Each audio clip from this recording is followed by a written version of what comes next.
The first pasuk tells us that Yoshi Pesach Chomayom. He was sitting at the entrance of his tent at the hottest time of the day. So we spoke about why it was so hot, and God had taken the sun out of the sheath to discourage wayfarers from coming. But the word Yoshev is written with the normally in its proper spelling, it should have a vav. Yoshev, after the Yud should be a vav, meaning present he's sitting. But without the vowels, it could be read Yoshav or Yeshev, like sit. So Rashi's Yoshev, Yoshav Ksiv. Bike Shlamod. He wanted to stand. Amala HaKadosh Baruch Hu, Shev Ani Emod. Because we're speaking here, God appeared to Avram, and it says he's sitting at the entrance of his tent. He wanted to stand, and Hashem says, no, you sit. Atosimin Banecho, you'll be an indication for your children in the future. That every time there's going to be a court convening to adjudicate any law, they will be sitting and I will stand with them. Shenemar Elokim Nitza Badas Keil. Elokim, which is always judgment, stands, Nitza stands in the congregation of Keil, which is referring to the Bezdin. He wanted to stand. Hashem says, no, you sit.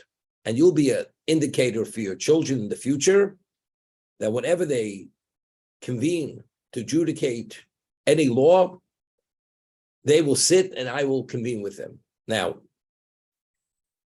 we've mentioned many times, the Gemara tells us in Sanhedrin, and the Gemara tells us in Shabbos, that a dayan who's don din emes lamito, a judge who judges, gives a verdict which is absolutely truthful.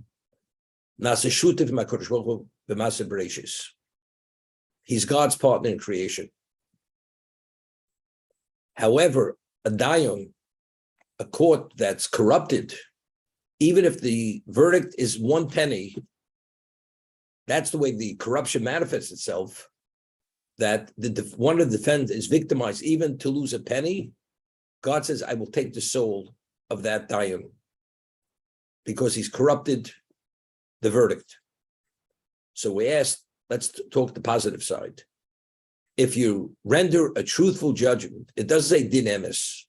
Din emes labito, something which is truthful on the absolute level, then you're God's partner in creation. The question is why? Why does it have such special value? So we mentioned many times that initially when Hashem created the world, he wanted to create it with the attribute of justice, except because he saw man, the human being, would not be able to tolerate that exactness, that evaluation of the exactness. He coalesced into it midas harachmi. However, although that may be true, but he did legislate judges. There's a court system. The court system operates within the context of justice. Justice is exactness, human justice. Divine justice is not exactness. There's midas harachmim. God gives you endless chances. You can do tshuva. God delays the verdict, doesn't allow the prosecution, but on the human level, the court must address all these issues and give a verdict. So that's called terrestrial justice. So these are the words of the Midrash. Em yesh din lamato. If there's justice on the terrestrial level, there is no divine justice.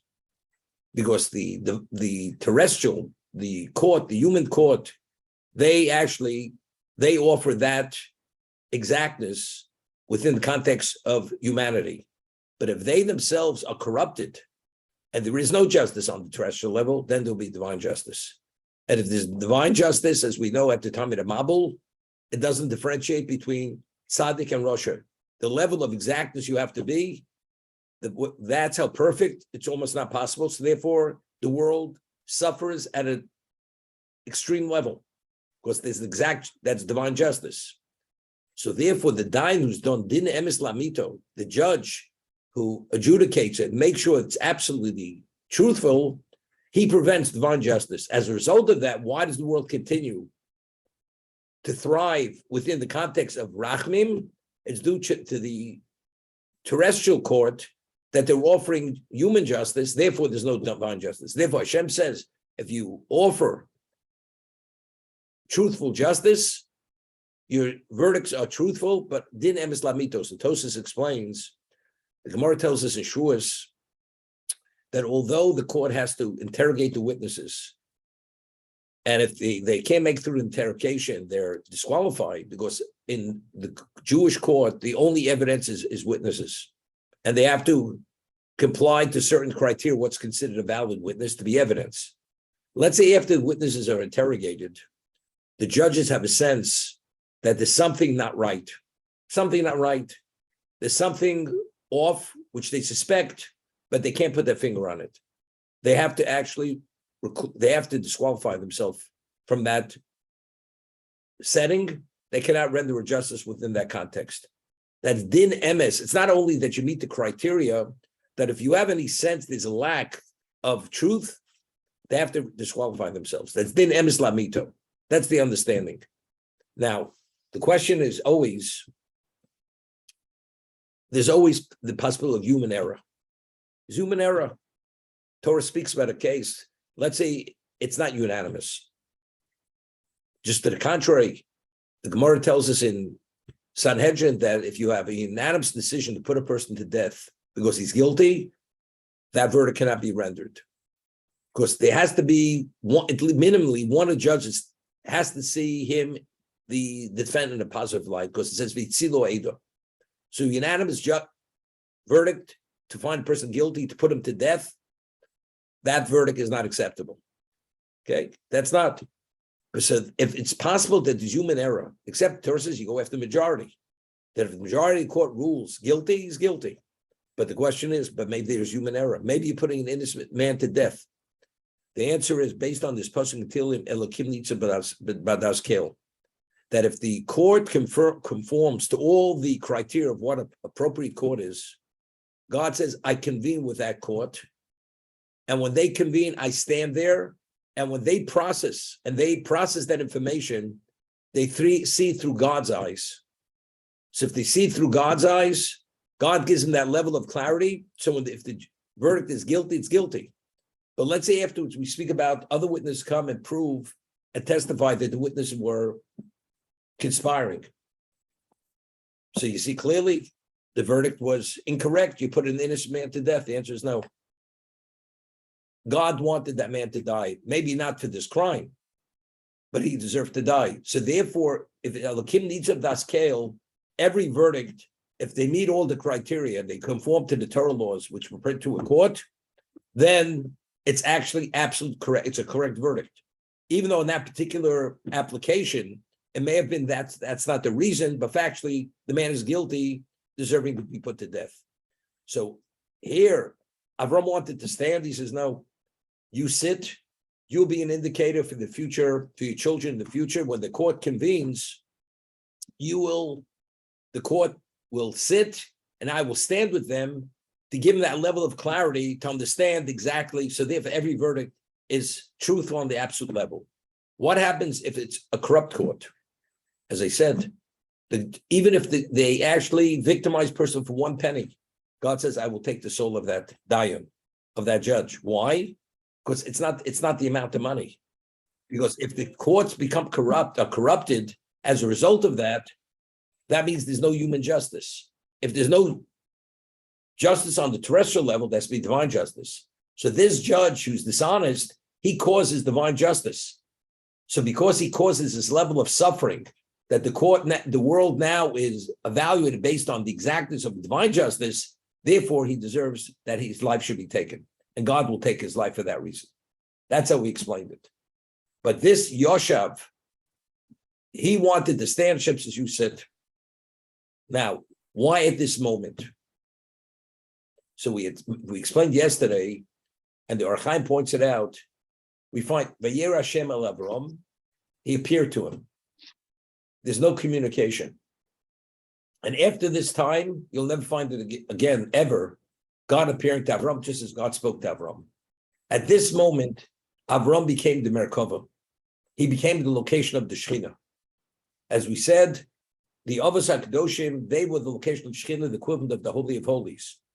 So if that's the case, this is the first time in the history of the world since the beginning of creation that God now, at least on an individual level, dwells on the terrestrial level. Where Avram Avinu is, that's where the Shekhinah is. It's happening now. That's Vayera. And therefore he says, now you're an indication for your children in the future, within the context of a court, whenever they convene, I am with them, as I am with you from now going forward, because you are the Merkava. Therefore, you are an indicator for the future that when your children convene to adjudicate a case, I will be with them, they will sit, and I will stand with them to give them that level of clarity. So Avram's level of clarity going forward at this point is another level. When you have the Shekhinah being associated with you, so intimately with you, there's no gray. Everything becomes black and white. And could be that's the reason why it says earlier that Avram Avinu, when he became circumcised, he became Ramach. Ramach is the totality of the person. He has full control over his physicality. Because if the Shekhinah is with you at that level, there's, as I said, there's no aspect of your being that's not spiritualized. And as a result of that, the level of clarity is almost absolute because of that. And therefore, there's the equivalent of the court. The court will have that clarity. You sit and you are an indicator for your future, for your children in the future. When the court convenes, they will sit and I will stand, as it says in Tilim, Elokim Nitzo Badas Kel. We explained yesterday, why did Hashem take the sun out of the sheath? It was the hottest day in the history of existence. Because God wanted to discourage, there should be no wayfarers able to actually to travel, to give Avram this respite. So he should be able to actually convalesce, to recover. But because he saw Avram was mitztayer, he was pained, and there were no visitors, the pain of not having visitors was not in his best interest. So therefore, he brought angels in human form. All right, that's the Chazal. So we explained what was the mitztayer. What was the pain? What was he pain? So we explained that every moment that a wayfarer did not come into Avram's home, to accept his hospitality, engage in this dialogue of monotheism, that means that pagan remains a pagan a moment longer. So here Avram Avinu sees there's a day, no wayfarers. That means all these people remain with this paganistic belief that there's no God. Here, God created an existence for his glory, and everybody's attributing the existence to something which is false. It's a Chil Hashem. So Avram was pained for the Chil Hashem, which he was able to rectify that there should not be a Chil Hashem. That was the basis for his pain. We explained this yesterday. So what does Hashem do? He sends angels in human form, and he believes they're humans, and he gets involved in hospitality. And the Gemara says what he offered these guests, which he offered most people, that Suda Shlomo B'Shaito, that the meal of Shlomo Melech in his height of power was not more than what Avram offered the angels. As we read, we read over here, he says, accept my hospitality, have a morsel of bread. Ekcha pas lechem. But what does he serve him? He serves them a king's feast. He slaughters 3 calves, tongues, everything else. So from here we learn that tzaddikim omer ma'at vosem harbe. A tzaddik says very little, but when he delivers an enormous amount. He said, take a small amount of bread, and yet look at his level of hospitality. But that was Avram Avinu, and therefore that was the base of mitztayer. Now, the Gemara tells us, the Midrash tells us, that what were the fruits that were born from Avram's hospitality? When he said to the angels, Hishanu tachas eitz, what did we merit? We merited the Anei HaKavod, clouds of glory for 40 years in the desert. In the merit of offering the water, what did we merit? We merit the Be'er Shel Miriam, the miraculous wellspring that traveled with us for 40 years. And the merit of the Ekcha Pas Lechem, what did we merit? we merited the man, this miracle food. And the Gemara tells us that lo nitno Torah el ochle man. The man was spiritual food, but it was in physical form. It spiritualized the Jews. It gave a level of holiness that they were able to process Torah at a different level. So what were the benefits of the hospitality? Long-term, eternal benefits. Because we had on there kavod, we were at a different level in terms of the miracles that took place. But what were the Anei HaKavod? What protected us? That was God's presence. We were engulfed with God, with the Shekhinah. The water wasn't ordinary water. I mean, it was physical water, but its effect was another level, and the month definitely, as the Gemara tells us. So what if Avram wouldn't have been mitztayer, and he would have let it go, 99 years old, I'm recovering, he would have let it go. All this, they would have come as angels. Because they came, as we read, they had to inform Avram Avinu, he had to be healed, Sarah had to be informed that she was going to have a child, and ultimately, they were going to Sodom to destroy Sodom.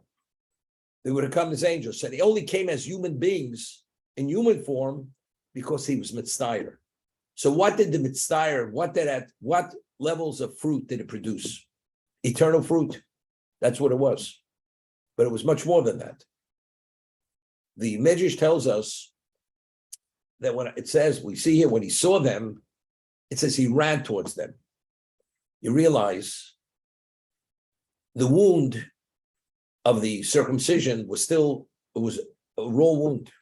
As he ran, droplets of blood were dripping from him. That's how he was committed to this, but it was irrelevant. And the Gemara tells us, the Midrash tells us, in the merit of those drops of blood that dripped, we merited many korbanos. We merited the korban Pesach. And we merit other korbanos, because we find by a korban, the atonement is the blood. So because he gave his blood, he ignored the wound, the open wound, and he allowed the blood to drip. In the merit of that, we merited phenomenal korbanos. It says we were heir of the area. It's supposed to be Yechezkel. When we left Egypt, we were totally devoid of mitzvahs. Hashem gave us two mitzvahs. What were they? Circumcision and korban Pesach. We put the blood on the lintel and the doorpost. That was the merit of Avraham Avinu when he ran towards the angels and he allowed the driplets of blood to drip out of him, and he was totally oblivious to it because all that mattered was the hospitality, because he was mitztayer.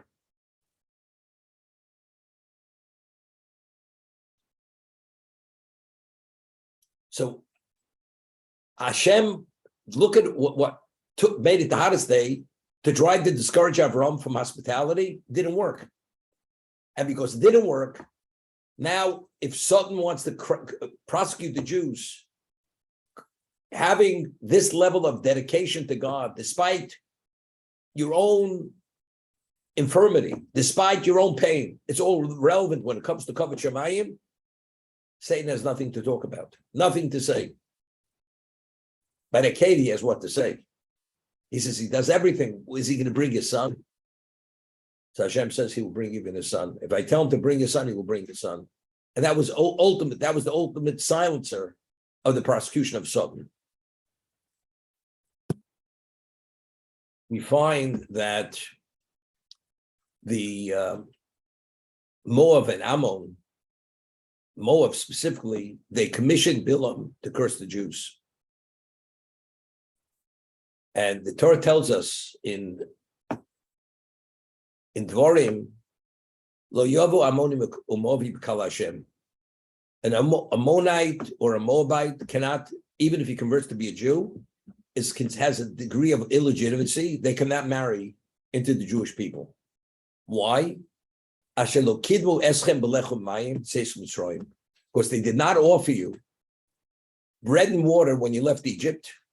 Rather, they took the money and they commissioned Bilam to curse us. So because there was a flaw in the hospitality aspect, so the Ramban over there explains, who is Ammon and Moab? Ammon and Moab are the descendants of Lot. Being the descendants of Lot, what was the level of indebtedness to the children of Avram? Avram saved Lot. He adopted him. He went to bat for him. He saved his life. He became wealthy because of them. So after all that Avram had provided, there should have been a debt of gratitude that minimally, when we were in the desert, the 40th year, they should have offered us bread and water. But they did not. Not only did not offer hospitality, they wanted to destroy us. Okay? So the Medrash says, phenomenal Medrash. It's a Yalkut. The question is, did we need that bread? Did we need that water? We didn't need it. We had the bear, Shel Miriam. We had the wellspring. We had the mun. We didn't need it. See, here we find Mishedu Tzorah Chesed. People who don't need Chesed. We did not need Chesed. We did not need the bread, and we did not need that water. And because they denied us that, they are condemned forever. They can never marry into Jewish people. So Mishet Tzorah Chesed, a person who truly needs kindness, and you don't offer it, you can imagine what the liability is against that person. We'll discuss it in a moment. So what's the claim against Aben and Moav? They could say very simply that the reason why we don't offer our bread and water, because they have all the provisions. We don't have to offer the hospitality. That's what they could respond. But yet, they should have. And because they didn't, that's considered a flaw, which is so extreme, they're condemned, they're considered illegitimate forever, okay? And you can imagine a person who needs chesed and he's denied effort. And what do we see? The person who does chesed to a person who does not need chesed. Avraham Avinu did chesed in mi she'eino tzorech chesed. Angels don't eat. They don't need the shade of the tree. They don't need water. They don't need any level of sustenance. And we see Avraham Avinu also chesed in mi she'eino tzorech chesed. He did chesed with those. There were no beneficiaries of that chesed. He didn't know that. But factually, there were no beneficiaries. And look at the reward. The Yaakov, the wellspring of Miriam, the Mon. So one who does chesed with somebody who truly needs chesed, definitely you can imagine what kind of beneficial will be of that action of doing the chesed. That's the takeaway from Avraham Avinu. He did chesed with somebody who does not need chesed. Even though there's no beneficiary, because angels are not beneficiaries of chesed, but because he offered that chesed, look at the fruits that are produced. So if you do chesed with a person who truly needs chesed, definitely he's deserving of something special. That's the Medrash. So what's the claim against Ammon and Moab? Right? They have a valid point. They don't need our hospitality. They have their own bread. They have their own water. They have more than us. They don't need us. The answer is because the level of chesed of a Jew, his understanding of chesed is a different realm of chesed. If you have a nation that's wandering in the desert for 40 years and nobody's extended the welcome mat to them. So it's not the food, it's not the bread, it's not the water. It's the offering of the hospitality. Value as a human being that we acknowledge you and we recognize what you're lacking. So the bread and the water is only to facilitate the welcome. That's all it is. And because they had that level of insensitivity, and it's something they should have done because they're indebted, because they're the descendants of Lot, and they did not, therefore they're classified as ingrates. Because if you really would have gratitude, it's something you would have done. Not doing it is a flaw, and therefore forever they're disqualified and classified as illegitimate, and they can never marry into the Jewish people. That's how we explained it.